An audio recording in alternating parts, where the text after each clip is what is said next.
And now we are going to Box.org, one of my favorite, yes, I made a plug, organizations that we've been able to really engage with. And we have Bryan, who is joining us. Bryan, I just gave you a plug. You like that? Hi.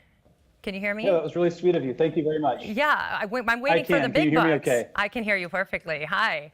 Welcome. So with that, we're really excited to talk to you, Bryan, about the social responsibility, about tech for good, and all the great work that you're doing to really envision the role that technology plays in bridging the gap of information, of access, and opportunity.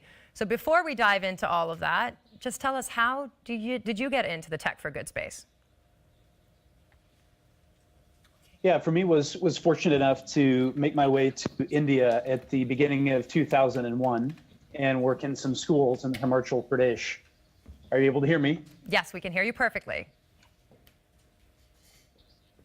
Fantastic. So as I was between startup companies, I traveled in the hills in the northeast of India and worked in schools. And it occurred to me during that time that the industry that I had started in for a couple of years before that maybe had a role to play in some improving the world. And so starting in about 2001, I made certain that within my career, I was helping move Silicon Valley and move companies that I worked for toward social impact in any way possible. And that manifested into a couple of really fun roles with Salesforce and LinkedIn, and now with Box for the past 4 or 5 years.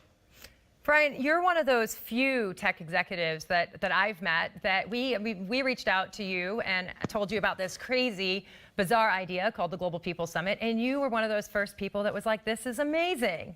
Tech can be leveraged better and do more. Tell us about what you think needs to happen in the tech space for technology to better bridge with social impact, because there's fantastic technology out there that unfortunately is inaccessible to a lot of NGOs and people who have magnificent ideas but lack the tools to make them come to life. So what inspires you in that space? And for example, organizations like ours, what gives you hope that technology can facilitate answers?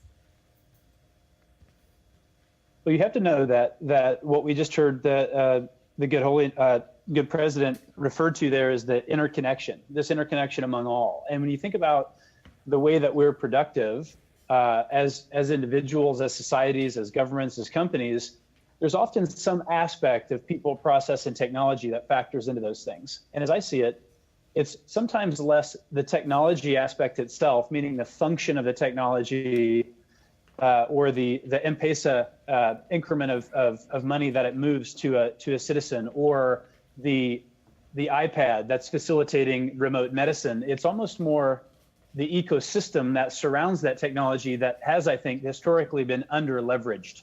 I think we've seen a decoupling of societal improvement and the SDGs and the work that needs to be done to improve the society as we're all citizens in the society has been sometimes decoupled from the core competency of these ecosystems, meaning you've got large technology companies that are doing their best, I think, to make a difference, but they're not necessarily, they're not really rooting what they can do to improve the world into their core competency, right? So, for example, Box is a cloud content management platform. If our work with social impact leaders didn't have, in many cases, some proximity to that core competency, then we wouldn't be leveraging what that ecosystem can provide to society at its fullest. And so I really do feel like more and more you're seeing now the technology ecosystems understanding frameworks like the SDGs and getting the work that they're doing to make an impact on societies and get people more interconnected, closer to their core competency instead of just a side philanthropy endeavor. Yeah, so Bryan, I think one of the questions that I had, and we've spoken about before offline, and I'd love to share with the international audience, is for those young people that are really looking to better understand how to leverage tech for their work, and also for companies, big companies that have fantastic CSR initiatives, but that are not necessarily translating into accessible programming. What is your advice for someone that's really looking to get into this space? How can they start to think about the opportunities that technology provides for them, and how do they begin to navigate the tech for good world?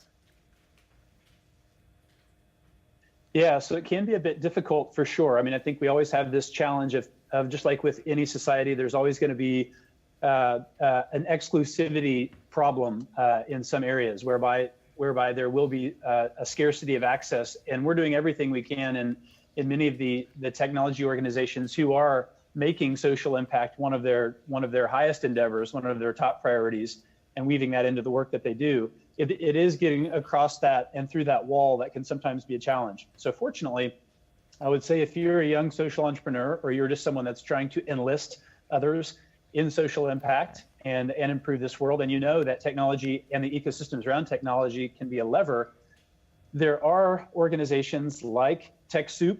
You can see them at TechSoupGlobal.org and other organizations that work hard to create in-person and virtual ways of connecting to technology providers or technology vendors. Great. And so there are a number of ecosystems that do make it a lot easier for you to get in touch with technology vendors. And then last but not least, my advice is LinkedIn and other networks like that, whereby you can network into companies. If you network into the employees of technology companies, more and more the programs that they're working on toward the SDGs and toward social impact are, if you connect to an organization, you're going to be able to find the people in those organizations like myself who care about that. And if you literally go through the extra pain of networking and getting to us, the likelihood of us working together is much, much higher. Absolutely. Well, thank you so much, Bryan. And we definitely know that for a fact, because that's what we did with you. So thank you very much for your thoughts and your leadership and all that you do in advancing tech for good.